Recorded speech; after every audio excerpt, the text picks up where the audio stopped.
আফসোস থাকতো না। চক্ষুটা বন্ধ হওয়ার আগে আল্লাহ পাক ফেরেশতাকে পাঠিয়ে দিবে।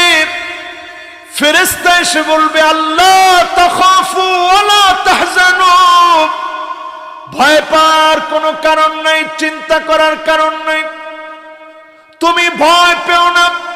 ওয়া আবশিরু বিল জান্নাতিল্লাতী কুনতুম তুআদুন, তুমি শুভ সংবাদ গ্রহণ করো, এমন জান্নাতের শুভ সংবাদ গ্রহণ করো যেই জান্নাতের ওয়াদা আল্লাহ করেছেন। ওয়াদা মাফিক যিনি জান্নাতি বানায় দিবেন তিনি কে? কিছু লোক সেদিন শুভ সংবাদ পাবে, আর কিছু লোক সেদিন হতভাগা হয়ে যাবে। অন্ধকার, কবরটা গুটগুটে অন্ধকার হয়ে যাবে। মাটি এমন চাপ মারবে, ডান দিকের হাড় গুলা বাম দিকে চলে যাবে, বামের হাড় গুলো ডান দিকে চলে আসবে। নবীজিকে মাঝে মাঝে আল্লাহ কবরের আযাব দেখাতেন।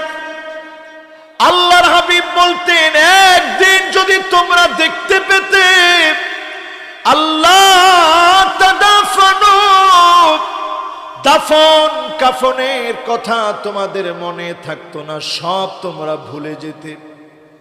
দাফন কাফনের কথা আমাদের মনে থাকতো না, সব ভুলে যেতাম। দুনিয়ার জৌলস থাকতো না, সব ভুলে যেতাম।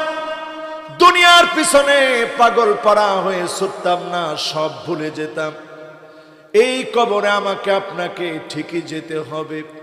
কবরে যাওয়ার পরে, আল্লাহর ফয়সালার পরে মানুষের সেদিন 9 রকমের আফসোস থাকবে।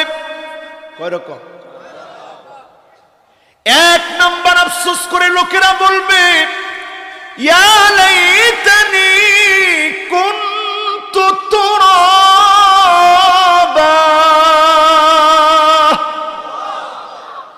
হায় আমার আফসোস, যদি আমি মাটি হয়ে যেতাম, আজ মাটির মধ্যে আমি মিশে থাকতাম, আমাকে এদিক সেদিক ছুঁড়ে ফেলে দেওয়া হতো, আমার কোনো হিসাব লাগতো না।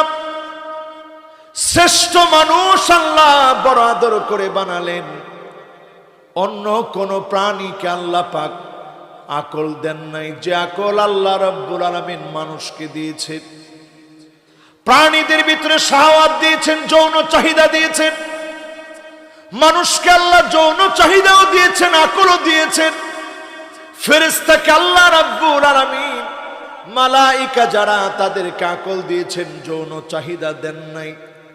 এই 2টা বিষয় মানুষকে আল্লাহ দিলেন, আকলও দিলেন, যৌন চাহিদাও দিলেন।